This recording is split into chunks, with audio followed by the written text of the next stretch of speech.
नमस्कार, सत श्री अकाल, आदाब, राम राम। मैं यशपाल सिंह बघेल एक बार फिर से आपका हार्दिक स्वागत करता हूं आपके अपने YouTube चैनल एग्जाम योद्धा 2020 में। जैसा कि दोस्तों आपको पता है, हम इतिहास पढ़ रहे थे। इतिहास दोस्तों हमारा क्या चल रहा था, मुगल साम्राज्य वाला पोर्शन हमारा चल रहा था, जिसमें हमने दोस्तों जो भी मुगल साम्राज्य के जितने भी शासक थे उन सब के बारे में हमने 1 बाय 1 बता दिया था, है ना। इससे पहले वाले लेक्चर में, यानी इससे पहले जितने भी लेक्चर हुए हैं आप उनमें देख सकते हैं। हमने मुगल साम्राज्य जितने भी शासक थे उनके बारे में सब कुछ करा दिया था। तो आज दोस्तों हम बात करेंगे किसके बारे में, मुगल साम्राज्य के बारे में, मुगल साम्राज्य के प्रशासन के बारे में। जो मुगल साम्राज्य था वो प्रशासन किस प्रकार चलाता था, है ना। तो आज किसके बारे में बात करेंगे, मुगल प्रशासन के बारे में बात करेंगे। इससे पहले अगर आपने नई वीडियो देखे हैं हमारे इससे पहले वाले, तो लिंक में डिस्क्रिप्शन में दे दिया है, वहां जाकर के आप देख सकते हैं, ठीक है। और आप हमारे चैनल पर अगर नए आए हैं तो इस चैनल को हमारे को सब्सक्राइब करें, जिससे क्या होगा, हमारी हर वीडियो की नोटिफिकेशन आपको मिलती रहेगी। तो चलिए दोस्तों चलते हैं, बात करेंगे अब किसके बारे में, मुगल प्रशासन के बारे में। मुगल प्रशासन,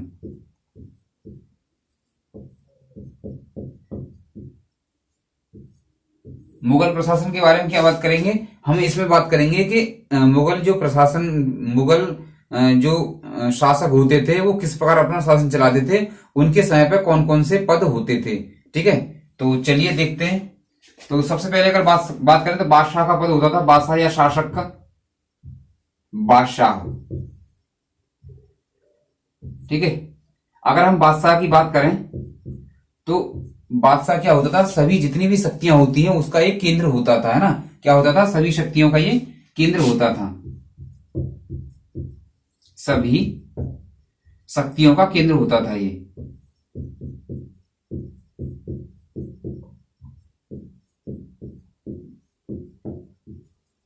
सभी शक्तियों का केंद्र, ठीक है। आगे अगर हम बात करें तो जो मुगल प्रशासन था, यानी जो मुगल साम्राज्य था, वो किस आधार पर था, ये जो अगर इसकी बात करें तो ये प्रजातंत्र पर आधारित था। किस पे था, राजतंत्र पे आधारित था। ये इसमें दो होते हैं, देखो, एक राजतंत्र होता है, एक प्रजातंत्र होता है, ठीक है। प्रजातंत्र की बात करें तो क्या होता है, इसमें प्रजातंत्र में क्या होता है कि प्रजा जो है अपना शासक खुद चुनती है वोटिंग के द्वारा, जैसे इस टाइम पर हो रहा है, तो ये क्या है, प्रजातंत्र है ना। और राजतंत्र में क्या होता है, राजा बनेगा, उसका बेटा बनेगा, फिर उसका बेटा बनेगा, ठीक है। तो क्या था, ये राजतंत्र था, ठीक है। और ये किस प्रकार था, वंशानुगत था। इसमें क्या होता था कि यानी राजा होता था एक, वही जो है अपना शासन चलाता था अपने अनुसार, ठीक है। और ये किस प्रकार होता था, ये वंशानुगत होता था, यानी अगर राजा खत्म हो गया, यानी शासक अगर खत्म हो जाता था, तो उसका बेटा जो है उसकी गद्दी पर बैठता था, जो भी योग्य बेटा होता था तो वही गद्दी पर बैठता था, ठीक है। और प्रजातंत्र में क्या होता है, प्रजा खुद चुनती है वोटिंग के द्वारा, जैसे इस टाइम पर चुनती है ना, प्रधानमंत्री को या मुख्यमंत्री को, जो भी। चलिए आगे बात करते हैं। आगे दोस्तों अगर बात करें तो आगे अगर इसमें बात करें तो आगे एक पद होता था, इसको क्या बोलते थे, दीवान बोलते थे। इसको क्या बोलते थे, दीवान बोलते थे।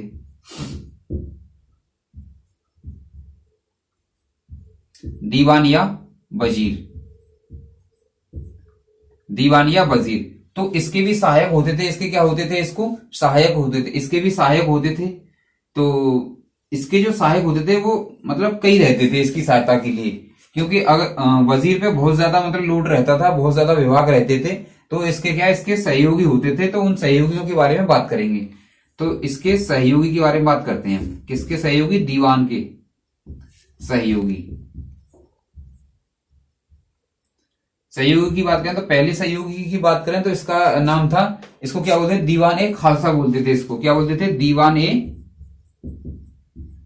ए खालसा। इसका क्या क्या काम रहता था, ये जो खालसा भूमि थी उसका प्रमुख होता था। ये क्या करता था, ये खालसा भूमि क्या होती थी, ये इसके बारे में बताऊंगा मैं आगे चल के, है ना। वैसे यही बता दे रहा हूं, खालसा भूमि जो होती थी ये केंद्र सरकार के नियंत्रण में रहने वाली भूमि होती थी। तो जो केंद्र सरकार के नियंत्रण में जो भूमि रहती थी उसकी देखभाल कौन करता था, दीवाने खालसा उसकी देखभाल करता था। तो खालसा भूमि का प्रमुख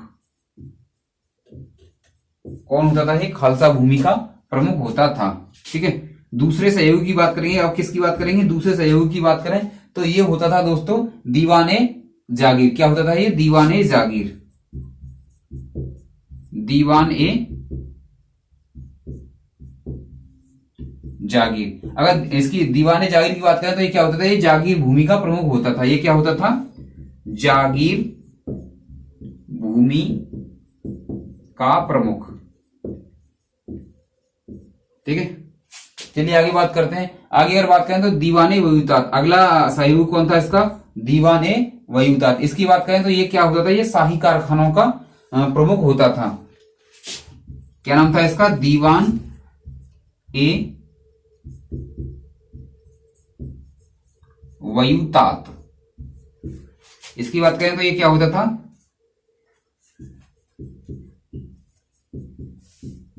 कारखानों का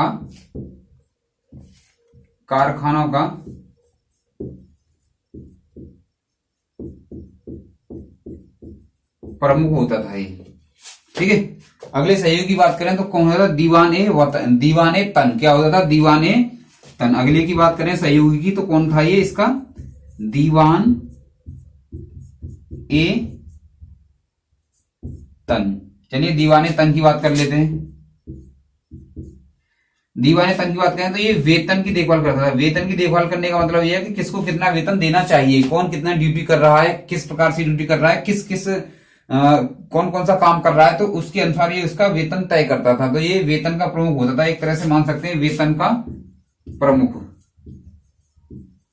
कौन होता था? दीवाने तन। तन और वेतन।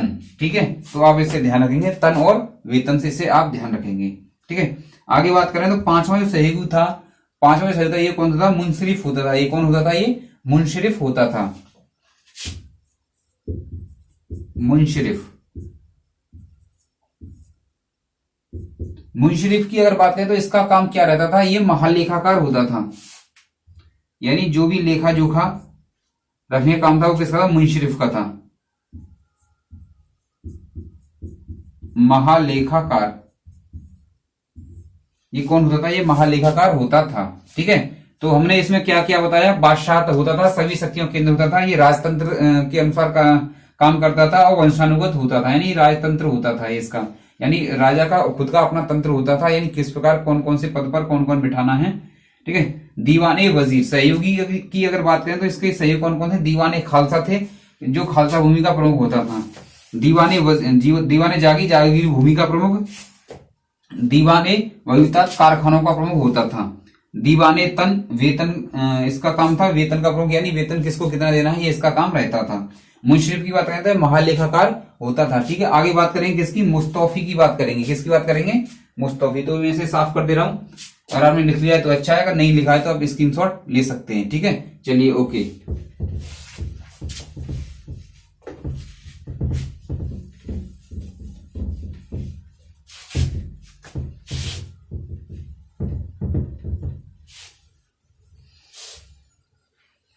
चलिए अब बात करें किसकी बात करेंगे? मुस्तौफी की। इसमें एक और सहयोगी था इसका पांचवा, क्या नाम था इसका? मुस्तौफी। मुस्तौफी की अगर बात करें तो इसका काम क्या रहता था? ये निरीक्षक होता था। निरीक्षण करना इसका काम होता था, कौन सा काम सही चल रहा है, कौन सा गलत चल रहा है, किस प्रकार हो रहा है, तो इसका काम निरीक्षक था। इसका ये निरीक्षक होता था, निरीक्षण करना इसका काम होता था। ठीक है, चलिए आगे बात करते हैं और अगले पद की बात करेंगे। अगर अगले पद की बात करें तो ये कौन सा था? ये मीर ए बख्शी था। कौन था ये? मीर ए बख्शी। अगले पद की बात करें तो कौन था ये? मीर ए बख्शी। मीर ए बख्शी। मीर ए बख्शी की बात करें तो ये क्या रहता था? इसका काम क्या था? इसके अगर काम की बात करें तो इसका काम क्या रहता था? ये जो था रक्षा मंत्री होता था। ये कौन होता था? ये रक्षा मंत्री होता था।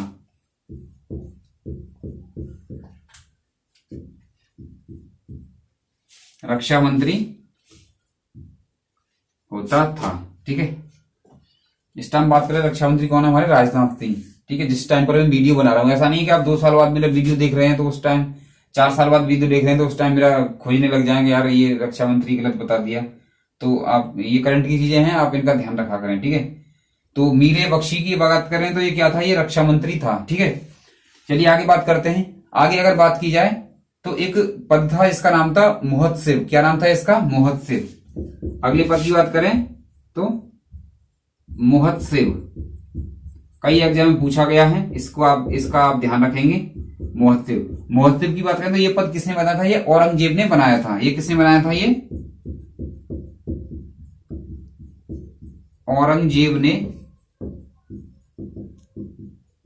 बनाया, ठीक है। आगे बात करते हैं इसके बारे में, महोत्सव के बारे में। तो ये महोत्सव का एक काम क्या रहता था, ये सरखत पर हस्ताक्षर करता था। किस पर? सरखत पर।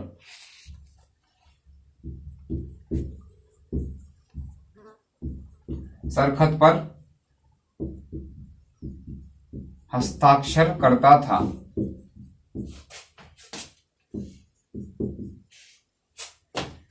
ठीक है।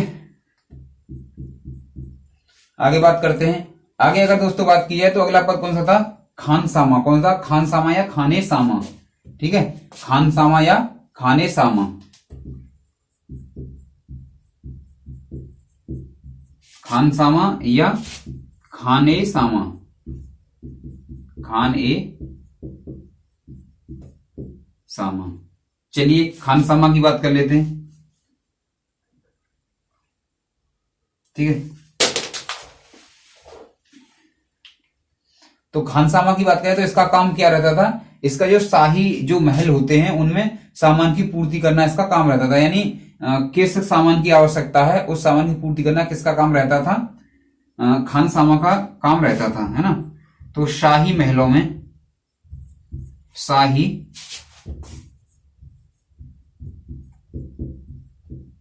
महलों में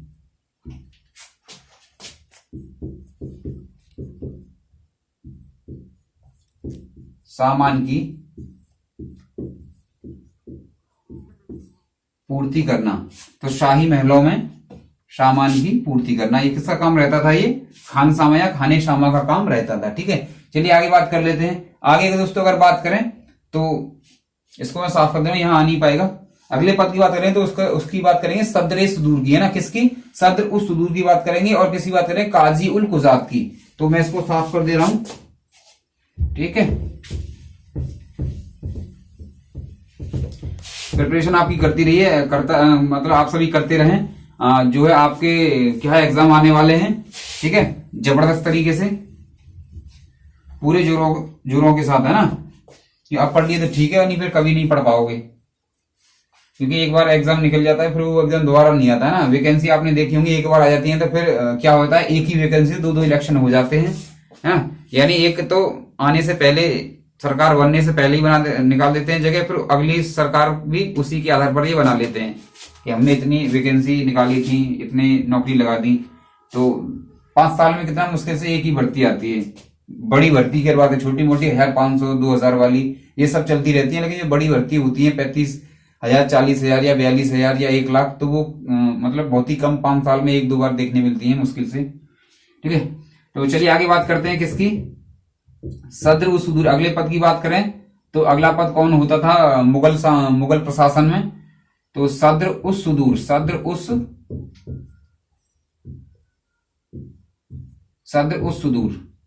सदर उस सुदूर। दूसरे की बात करें तो काजी उल कुजात। ये दोनों एक ही मान लो, एक तरीके से सेम काम था इनका। काजी उल कुजात।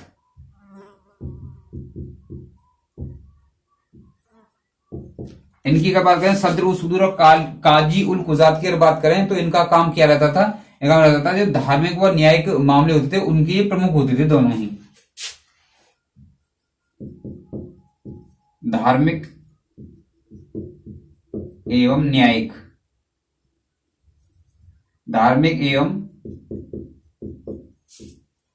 न्यायिक मामलों के प्रमुख,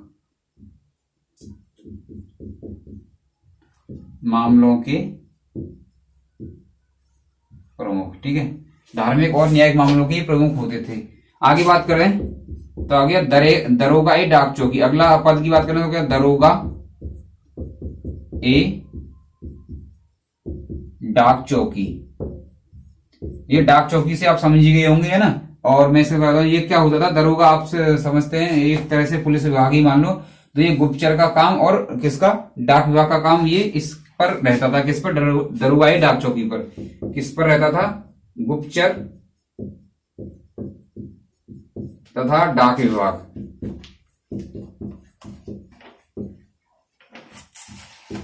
विभाग का प्रमुख कौन होता था, दरोगा ए डाक चौकी, ये रहता था। किसका प्रमुख होता था, गुप्तचर तथा डाक विभाग का प्रमुख होता था ये, ठीक है। चलिए आगे बात करेंगे। अब आगे अगले पद की बात करें तो आगे मनसब, अगला पद कौन सा था, मनसब, ठीक है। मनसब या मनसबदार, मनसब या जो व्यक्ति होता था उसे मनसबदार, यानी जो मनसब पद पर रहता था, जो व्यक्ति मनसब पद पर रहता उसे ही मनसबदार कहते थे, मनसबदार, ठीक है। मनसब या मनसबदार इसे सेम ही मान लो, ठीक है। अगर इसकी बात करें तो ये किसने बनाया था, ये किसने बनाया था, ये अकबर ने इसको सीखा था मनसबदारी को, ठीक है। ये जो प्रथा थी, ये पद था, ये कहां से लिया गया था, ये अकबर ने लिया था।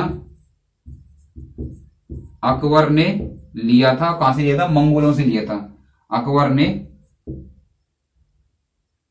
मनसब या मनसबदारी, है ना। तो अकबर ने मंगोलों से सीखी ये मनसबदारी। कहां से सीखी साहब, मंगोलों से सीखी, ठीक है। अगर इसकी बात करें तो इसकी 33 श्रेणी बताई है किसने, अबुल फजल ने इसकी 33 श्रेणियां बताई हैं, ठीक है।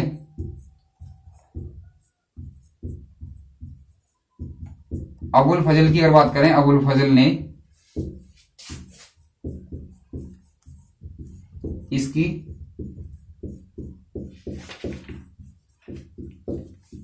33 श्रेणियां बताई, ठीक है। अब श्रेणियों की तो बात नहीं करेंगे क्योंकि उसमें बहुत सारे हैं फिर, है ना। तो इतना ही ध्यान रखेंगे कि मनसब या मनसबदारी ये किसने प्रारंभ की, अकबर ने मंगोलों से सीखी थी। उसी ने, अकबर ने चलाया था किसमें, मुगल साम्राज्य में, ठीक है। मुगल प्रशासन में किसने शुरुआत की थी, अकबर ने। और अबुल फजल ने इसकी 33 श्रेणियां बताई थी, इतना आप ध्यान रखेंगे, ठीक है। चलिए आगे बात करते हैं फिर। आगे अगर बात, ये वीडियो आपको पूरा देखना है ना, पूरा देखने के बाद इसको आपको शेयर भी करना है। अगर चैनल पे आप अगर नए आए हैं आज, तो क्या करेंगे, आप चैनल को सब्सक्राइब जरूर करेंगे, ठीक है। यानी गुरु दक्षिणा में क्या देंगे, आप सब्सक्राइब देंगे अगर आप जो है नए आए हैं तो। अगर पहले से चैनल पर बने हुए हैं तो इसको लाइक करेंगे और शेयर करेंगे जरूर। जिस प्रकार आप जुड़े हैं इस चैनल से, इसी प्रकार आप औरों को भी जोड़ेंगे, ठीक है। चलिए फिर आगे बात कर लेते हैं। आगे अगर बात की जाए तो फिर किसकी बात करेंगे, देखो एक शब्द आया था अमीर, आपने कई जगह देखा होगा इसमें अमीर। तो थोड़ा अमीर के बारे में चर्चा कर लेते हैं, ठीक है। ये इतिहास में आपको बहुत देखने को मिला है, मतलब अब तक भी कई बार आ चुका है, ठीक है। दिल्ली सल्तनत में भी आया था। तो अमीर की बात कर लेते हैं। तो अमीर की अगर बात करें तो ये अगर बात करें तो ये सीनियर मनसबदार होते थे। ये कौन होते थे, सीनियर, ये उच्च कोटि के क्या होते थे, ये मनसबदार होते थे, ठीक है। और ये होते कौन थे, अमीर की बात करें तो ये देखो ईरानी होते थे, ईरानी की बात है, तुरानी होते थे। कौन होते थे, ये तुरानी। अब ये तुरानी कौन थे ये भी पता होना चाहिए। मध्य एशिया के लोग थे ये, क्या थे,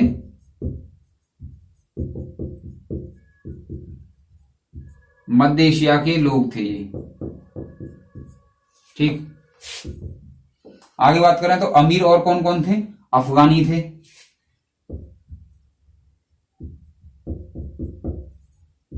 ठीक है। आगे बात करें तो औरों की अगर बात करें तो कौन थे, शेखजादे थे।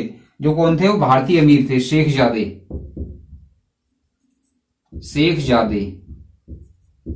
इनकी बात करें तो ये कौन थे, भारतीय अमीर थे ये,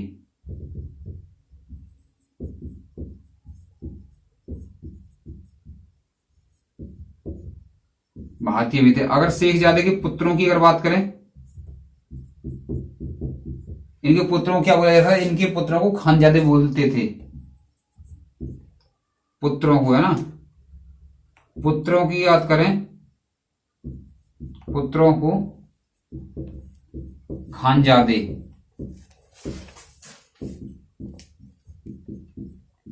बोला जाता था। क्या बोला जाता था? पुत्रों को खानजादे बोला जाता था। ठीक है, चलिए आगे बात कर लेते हैं। आगे अगर दोस्तों बात की जाए तो अमीर का क्या रहता था? जैसे मान लो अमीर कोई खत्म हो गया, अमीर क्या हो गया? अमीर कोई खत्म हो गया और उसका क्या था? मान लो अमीर कोई खत्म हो गया और उसका पुत्र नहीं है कोई, यानी उत्तराधिकारी नहीं है। तो उत्तराधिकारी नहीं है तो क्या होता था? जब इसका उत्तराधिकारी नहीं होता था तो इसकी जो भी प्रॉपर्टी होती थी, जो भी इसकी जायदाद होती थी, वो क्या है, वो किसमें शामिल कर ली जाती थी? वो केंद्र जो सरकार होती थी उसमें शामिल कर ली जाती थी। यानी जितनी भी उसकी वो थी प्रॉपर्टी थी, वो किसके पास चली जाती थी? वो राजा के उसमें, केंद्र सरकार में चली जाती थी। ठीक है, ये आप ध्यान रखेंगे। किनकी? अमीर जो भी होते थे, यानी अमीर है मान लो कोई, और यानी अमीर कौन थे? तो ईरानी, तुरानी, मदिशा के लोग, अफगानी, शेखजादे, भारतीय अमीर। ठीक है, पुत्रों को खानजादे बोला जाता था। ये यानी इनमें से कोई ऐसा इंसान खत्म हो गया या चला गया या गुजर गया या राम नाम सत्य हो गया जिसका, ठीक है, तो उसको, उसकी जो जमीन होती थी वो किसको? केंद्र सरकार को चली जाती थी उस टाइम पे जो भी होती थी। ठीक है, ये आप ध्यान रखेंगे।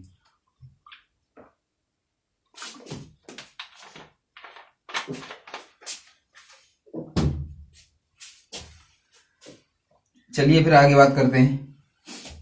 इतना हो गया है ना। आगे अगर बात करें तो आगे किसकी बात करेंगे? तो बता ही दिया, उत्तराधिकारी नहीं होता तो ये आप लिख लेना, यानी जिस भी अमीर का उत्तराधिकारी नहीं होता था तो उसकी जमीन या जायदाद जो भी प्रॉपर्टी होती थी वो किसको दे दी जाती थी? केंद्र सरकार में शामिल हो जाती थी। ठीक है, इसको मैं साफ कर दे रहा हूं अब।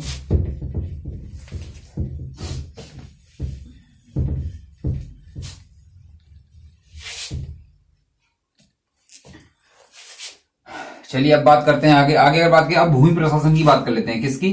भूमि प्रशासन किस प्रकार था? भूमि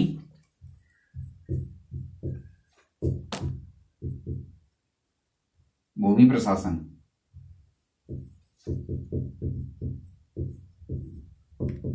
चलिए भूमि प्रशासन देख लेते हैं। भूमि प्रशासन की अगर बात करें तो इसमें मैंने अभी थोड़ी देर पहले बताया था खालसा भूमि। क्या बताया था? खालसा भूमि। खालसा भूमि की अगर बात करें तो इसमें क्या होता है? खालसा भूमि में क्या होता था? खालसा भूमि की बात करें तो ये जो भूमि थी ये केंद्र सरकार के नियंत्रण में रहती थी, है ना। तो खालसा भूमि की बात करें तो केंद्र सरकार के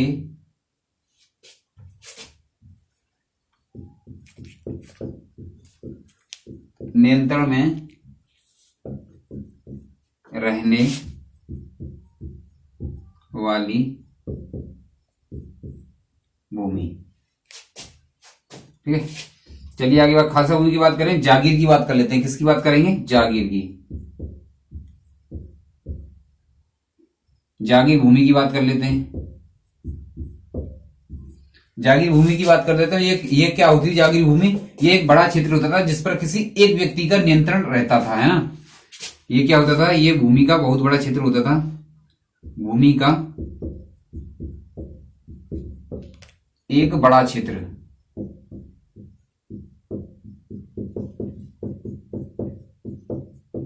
जिस पर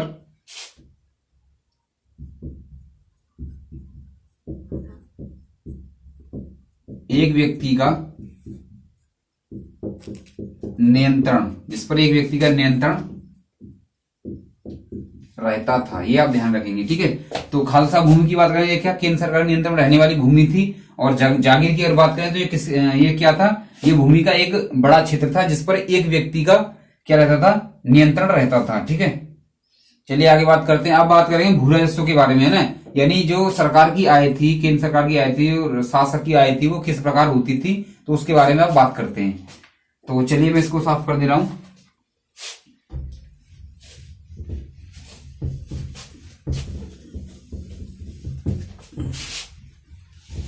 ये हमारा लास्ट लेक्चर रहेगा किसका?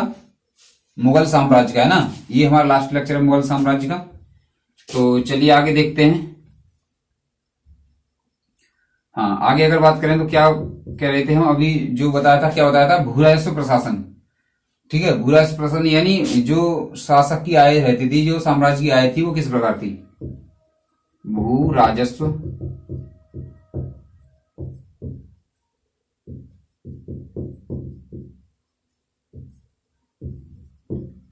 भू राजस्व प्रशासन। चलिए भू राजस्व प्रशासन की बात कर लेते हैं। तो अगर बात करें इसकी, तो आय का मुख्य स्रोत क्या था, तो वो भू राजस्व होता था। आय का मुख्य स्रोत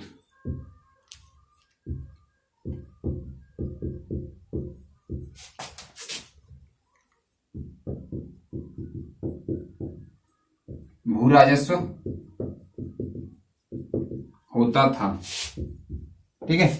आगे दोस्तों अगर बात करें तो मुगल वंश में भूमि की पैमाइश अकबर ने की थी। किसने की थी?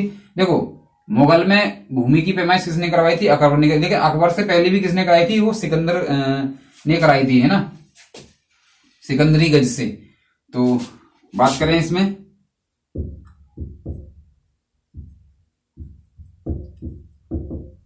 मुगल वंश में भूमि की पैमाइश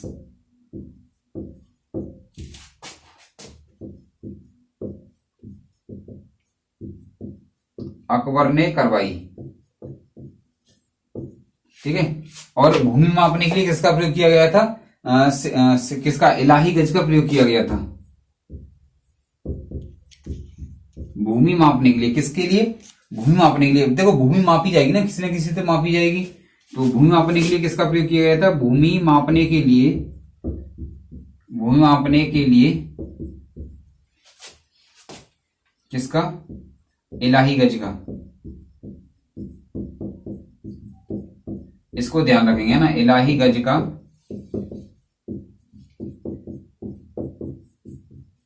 प्रयोग किया।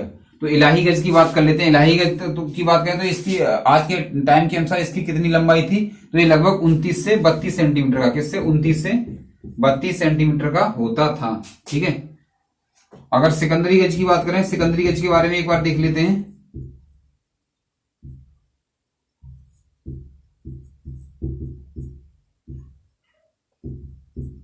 सिकंदरी गज की जो लंबाई थी वो कितनी थी? उसकी बात करें तो 39 इंच का था। वो कितना था? 39 इंच। ये कितना? 32, कितना था? 32 सेंटीमीटर नहीं है, इंच है ना। कितना है? 32 इंच। 29 से 32 इंच का, ये 39 इंच का। तो इसमें अगर बड़े की बात पूछी है तो कौन सा? ये सिकंदरी गज जो है ये बड़ा होता था। ठीक है। चलिए आगे बात कर लेते हैं। अब यहां तक आपका हो ही गया। प्रमुख स्रोत किया था, इसको ध्यान रखें। भू राजस्व होता था। किसने कराई थी? अकबर ने कराई थी। इसको आप ध्यान रखेंगे। ठीक है। भूमि मापने के लिए इलाही गज का प्रयोग किया। कितना होता था ये? 29 से 32 इंच का होता था लगभग। 29 का भी, 32 का भी। ठीक है। ठीक है। अब चलिए आगे बात करते हैं। तो उस समय देखिए, जो भूमि मापी जाती थी वो किसके अनुसार मापी? तनब का प्रयोग होता था भूमि मापने के लिए। इलाही गज था, लेकिन किसका? तनब का। तनब यानी बांस के जो भी होते थे टुकड़े, उनका प्रयोग होता था। ठीक है। अब किस प्रकार की भूमि थी इसके बारे में बात करेंगे। भूमि के प्रकार की बात कर लेते हैं, किस किस प्रकार की भूमि थी। ठीक है। तो किसका? तनब का प्रयोग किया था। आप लिख लेंगे इसको। भूमि मापने के लिए किसका प्रयोग किया था? तनब का। और तनब क्या था? बांस के टुकड़े। ठीक है। चलिए आगे बात कर लेते हैं। किसकी बात करेंगे अब? भूमि के प्रकार की बात कर लेते हैं।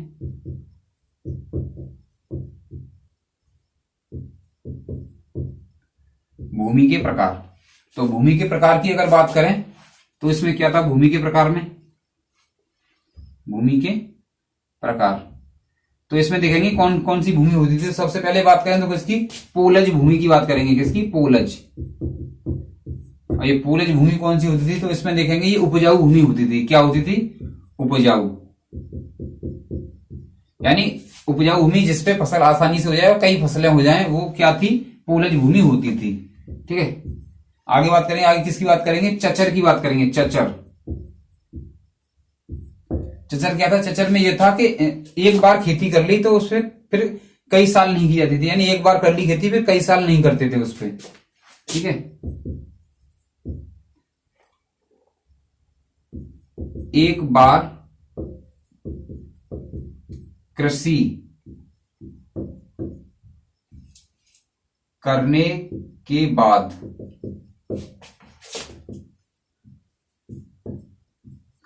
कई वर्ष न की जाने वाली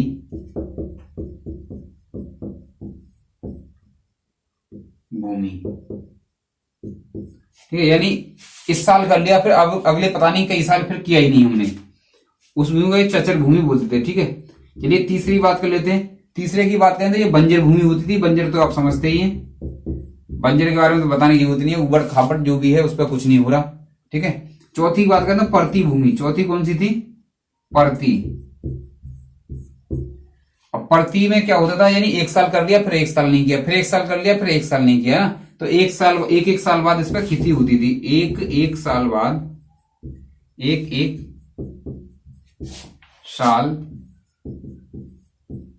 बाद इस पर खेती होती थी। ठीक है, यानी एक साल खेती कर ली फिर नहीं की, फिर एक साल कर ली फिर नहीं की, तो ये रहता था इसमें किसमें? मुगल प्रशासन में। ठीक है, तो आई होप ये समझ में आ गया होगा आपके। तो इसमें कुछ 2-3 पॉइंट रह गए हैं, वो आप लिख लेंगे, मैं उनको बता दे रहा हूं।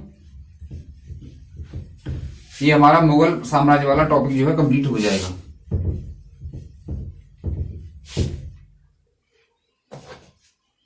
चलिए आगे बात कर लेते हैं। अब किसकी बात करेंगे? टोडरमल ने एक व्यवस्था शुरुआत की थी जिसे टोडरमल व्यवस्था हम बोलते थे। क्या बोलते थे इसे? टोडरमल व्यवस्था। इसका नाम क्या था? आईने दहसाला। ठीक है, क्या था उसका नाम? आईने दहसाला। तो किसने प्रारंभ की? टोडरमल ने।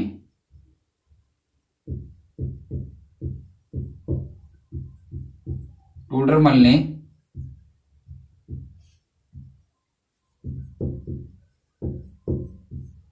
आईने दहसाला, आईने दहसाला व्यवस्था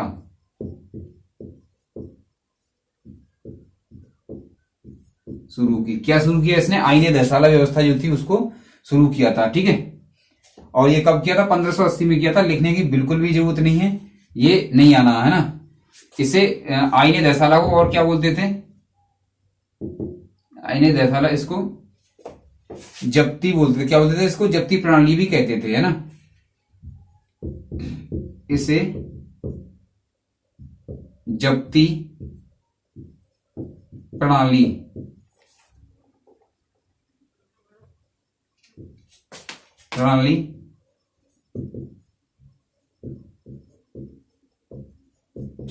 कहते थे। ठीक है, इसे ध्यान रखिए, इसको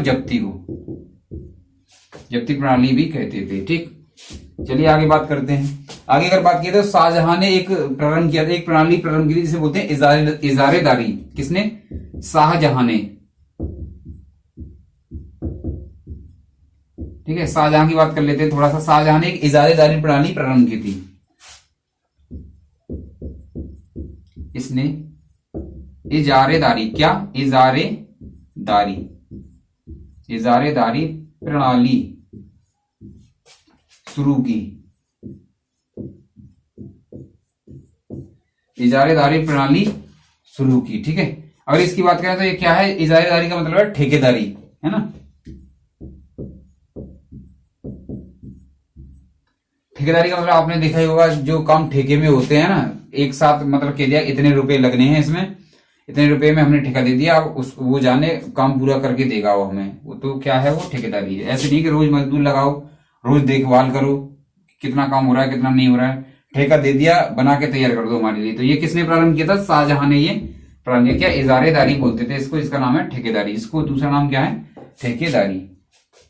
ठीक है, आगे बात करते हैं। औरंगजेब ने भी एक प्रणाली प्रारंभ की थी। किसने? औरंगजेब भी नहीं माना है ना, तो इसने भी क्या किया? इसने भी जो है प्रारंभ कर दिया। क्या प्रारंभ कर दिया? एक प्रणाली शुरू कर दी इसने भी।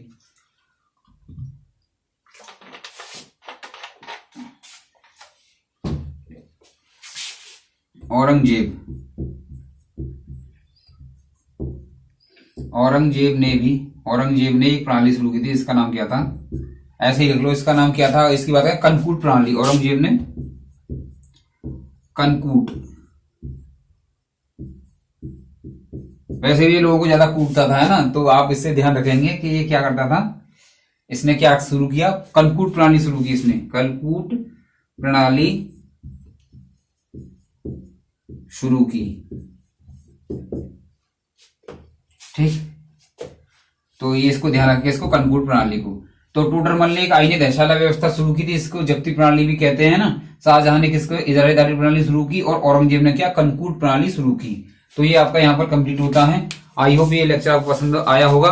हमने बिल्कुल भी बकवास नहीं करी, ऐसा नहीं कि हम शेर व शायरी करते रहे, आपको हंसाते रहे, है ना। तो टाइम वेस्ट नहीं करना है बिल्कुल भी, किसी प्रकार से भी, है ना। और ऐसे मतलब टीचर को के लेक्चर को भी ना देखें जो आपका टाइम ज्यादा बर्बाद करते हैं। यानी मान लो कि किसी ने बताया आपको 10 टॉपिक बताया, आपने किसी को मतलब 10 लाइन बताई, इसमें 10 लाइन के चक्कर में 20 लाइन उसने एक्स्ट्रा बोल दी बिना बात के। इसका कोई आपके एग्जाम से मतलब ही नहीं है, शेर व शायरी कर रहे हैं, कोई मतलब ही नहीं है ना। तो आप ऐसे चैनल से बचें, ऐसे टीचर से बचें। तो आई होप ये लेक्चर पसंद आया होगा। अगर पसंद आए तो इसे लाइक करें, ज्यादा से ज्यादा शेयर करें, और चैनल पर नए आए हैं तो सब्सक्राइब करें। इसी के साथ आप स्वस्थ रहें, मस्त रहें। धन्यवाद।